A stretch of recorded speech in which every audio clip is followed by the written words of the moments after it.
بچی کی پیدائش کے بعد 1.25 مہینے گزارنے کی شرعی حیثیت۔ نیز عورت کو 1.25 مہینے کے بعد نہانے اور نماز پڑھنے کا کہا جاتا ہے، اس کی شرعی حیثیت کیا ہے؟ خواتین کے 1.25 مہینے کی کیا حیثیت ہے؟ دیکھیں 1.25 مہینہ 40 دن۔ خواتین کو جو بچے کی ولادت کے بعد نفاس کا خون آتا ہے، جو بلیڈنگ ہوتی ہے، جتنے دن کے بعد بھی رک جائے، عورت پر لازم ہے غسل کر کے نماز شروع کر دے، وہ پاک ہو جاتی ہے۔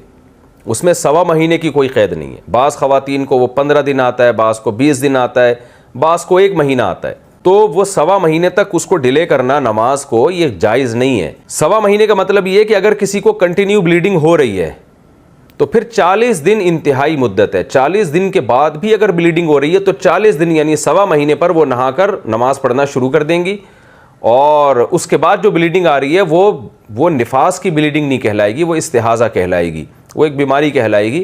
اس کے شرعی احکام حیض و نفاس والے نہیں ہوں گے، لیکن لوگوں نے خواتین نے اسی کو فرض کر لیا کہ یہ لازمی ہے۔ لازمی نہیں ہے، ہو سکتا اس سے پہلے خون آنا بند ہو گیا تو غسل کر کے نماز پڑھنا شروع کر دیں، پاک ہو جاتی ہیں۔